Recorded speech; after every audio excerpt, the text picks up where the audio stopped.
Welcome back to the big story tonight. Political tensions between Deputy President William Ruto and opposition leader Raila Odinga continue to flare up. In studio to discuss this is a political analyst Joseph Simeka. Also joining us live from Nandi County is Nandi Governor Stephen Sang. Many thanks for staying with us, gentlemen. Let me come to you, Honorable Sang. A lot of allegations there from Deputy President William Ruto saying Raila Odinga is trying to use the handshake to undermine him and eject him from the Jubilee party. Why, in your view, however, would Raila Odinga and his allies try to eject the DP from the Jubilee party? You know, you must be, Michelle, you must be able to contextualize this handshake. From Raila Odinga's, and you hear Joseph saying this was a personal agenda between the president and Raila Odinga. Of course, that is not the case. I don't think that the president would engage in an exercise, you know, for personal, a personalized exercise.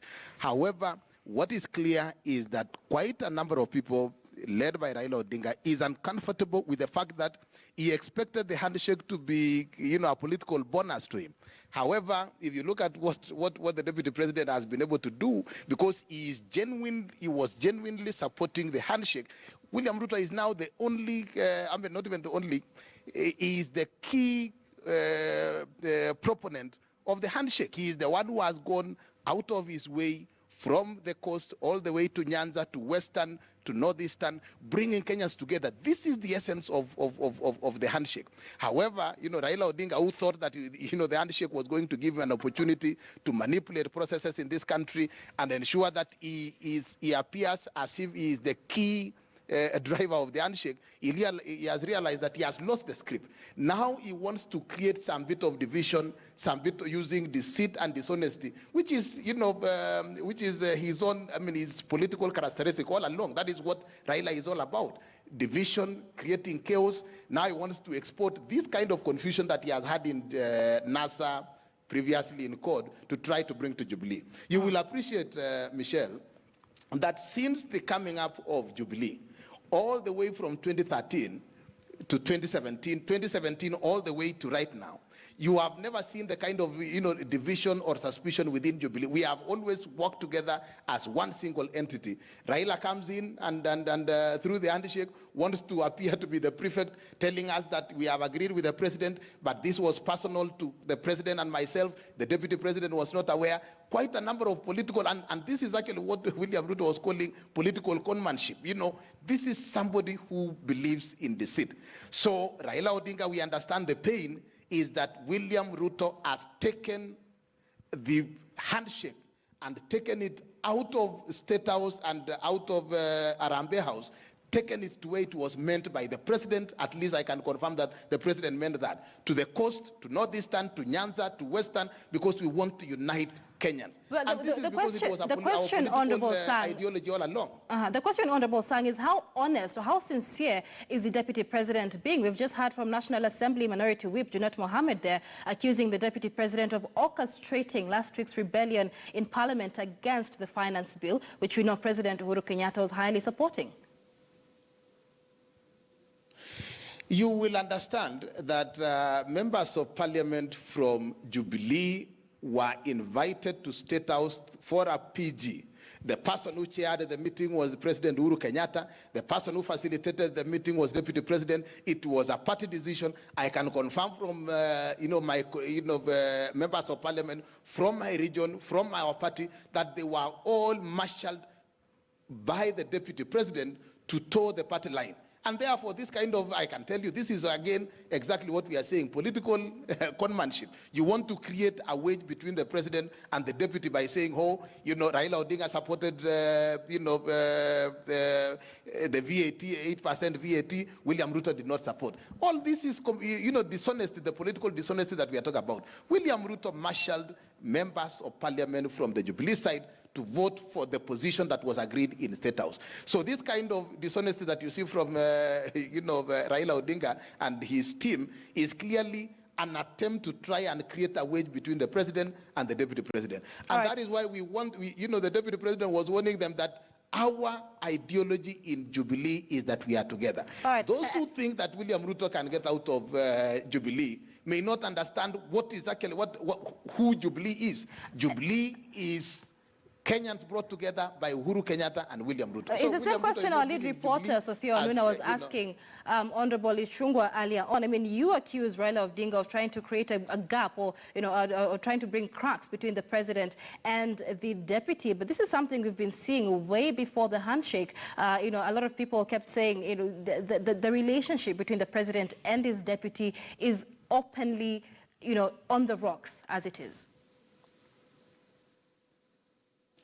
You will appreciate that political parties are not, churches. You must give opportunity for diverse views. That is why even within Jubilee, we had members of parliament who had issues with the VAT. We had members of parliament who are supporting VAT. But once you sit down and agree, our party allows us to discuss. We sit down as members of, Jubilee governors. We sit down with the president, we discuss issues, we disagree, but at the final stage, we agree on a position, and that position becomes the Jubilee position. So in essence, you may have seen, diverse opinions within Jubilee, but that does not mean that there is division. We always pull together, we agree on a position, and we execute. And by the way, the kind of, division that you would want, that people are attributing to the division as being division between the president and the deputy president, is meant on interpretation of what the president has said, that, president has said kutanga-tanga. I mean, you want to give it a wrong notion to try and say that, he's against the deputy president. All right, really, for us, I can tell you for a fact, Jubilee is united. All right, let's bring in Joseph Simeka. Simeka, you're a strong supporter of the ODM party. Isn't it quite ironic then for the opposition talking of uniting the country on one hand, while at the same time seemingly having an issue with the deputy president working with opposition members of parliament at the Coast region? Michelle, uniting the country is not about uniting a few individuals, especially when they unite to corners and to steal from us. In fact, those ones, if you can scatter them, if anybody can scatter them, that will be very good for the country. So I do not know whether this is happening as deliberate strategy by anyone, but even if it's by chance, anybody is scattering, these fellows who are coming together to, steal from Kenyans, to borrow massively and loot the resources they borrow in our names and so on. That is what will unite Kenyans. That is what will make us see them for whom they are and run them out of town. We are discussing this handshake issue as if it's such a huge deal for Kenya, as if it's going to work magic and bring this country together. It does have some positive things, I suppose, just if I can take them at their own word for what they said they want to work on and so on. But that is certainly not the solution to the problems of division that we have in this country, to the problems of theft, corruption, and looting that we have everywhere in this country. Jubilee, handshake, or whatever else you want to call it, hasn't stopped the cries of, for example, maize farmers in the Rift Valley. You've seen them wailing, yet we have what Senator there is praising. It hasn't stopped all of us, literally all of us in this country, from of course, except the group that is exploiting us, from complaining about the exploitation that is going on in the name of the national budget and taxes and so on. So it's hypocrisy, honestly, to people to throw this in our faces and tell us that now they want to unite us and therefore we should keep quiet when they are collecting us together to squeeze us.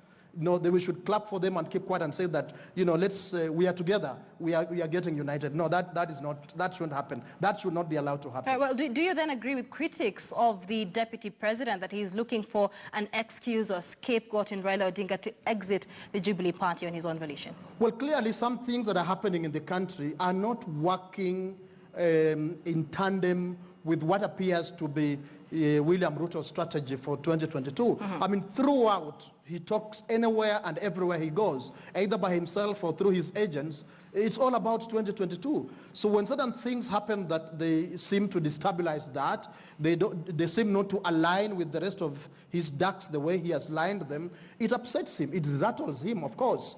So he would probably be looking for a way, if he sees hurdles in his way within the contraption called Jubilee, he would probably be looking for a way to come up with something else or to bolt, so that he can fight with the Uhuru Kenyatta and his associates more openly. Right now, it's difficult for him to take the fight to Uhuru Kenyatta if and when he feels that whatever Uhuru Kenyatta plans undermines what he dreams, what he eats, what he sleeps, what he walks, and that is William Ruto 2022. Right. So obviously, anything that touches on that, he will obviously be fiercely fighting it. Well, the question here then would be, as we put the people at the center of this all, who is thinking of the, the fate of the Kenyan? When we talk about peace and building bridges, is this actually happening as we speak, or do we have politicians just looking at succession politics in 2022? I will answer without any fear of contradiction. No, it isn't. And I hope that all of us as Kenyans who are not part of that eating clan observe and see this, what I'm saying, that there's hardly anything in the so-called unity that is really for the Kenyan. Because what one would have expected is that we immediately come together as Kenyans, begin to openly discuss what bedevils this country, openly talk about issues like land, who has stolen whose land from when, talk about issues of economic opportunities, who is hoarding, talk about this colonial state that is putting us in this position. It's not even about small things like Jubilee, ODM, and so on.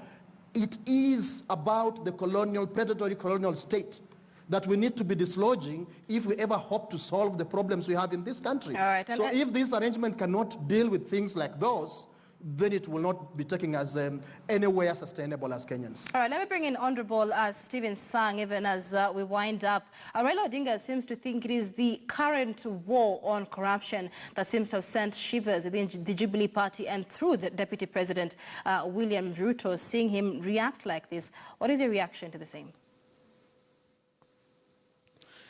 You know, Michelle, one of the challenges that we have faced in this country, and the reason why we have never succeeded in the fight against corruption, is that we always politicize the fight against corruption. We always want, we have individuals who want to take the high moral ground, because the reason what we need to do as a country is to support independent institutions charged with the responsibility of dealing with corruption. As long as you allow certain individuals with very, very questionable integrity credentials like Raila Odinga, we know he was the prime minister. Honestly, what is Raila telling us that, about the fight against corruption? At this point in the opposition, when he sat down as the prime minister, he had the opportunity to strengthen the institutions. What you can credit the president and the deputy president for doing under the Jubilee administration is to give support and resources and to independent institutions charged with the responsibility of fighting corruption. However, according to Raila Odinga, he seems to have the deputy president in mind. You talk about corruption, he wants to attach it to him, and that is why he keeps on bringing this kind of subject. But this is diversionary. We must be able, as a country, to allow independent institutions to deal with corruption. But then, with regard to the handshake and listening to Joseph and being an NASA strategist, clearly you can now tell who was opposed to the VAT. You can tell who is opposed to the handshake. From his talk and from his analysis, clearly the opposition and NASA are not quite comfortable with it. For William Ruto and for us in Jubilee, we believe in the handshake. That is why we want to take the handshake beyond the steps of Harambee House. We are taking it to the coast region, we are taking it to Nyanza, we are taking it to Western, we are bringing Kenyans together. But more importantly, you will never find William Ruto going to the coast for a political rally like Raila Odinga normally does. He goes to the coast to commission a school, to commission a water project, to issue out title deeds. He is on a development mission. And you see, for the handshake to make sense, it has to carry with it development. And that is what exactly William Ruto is doing.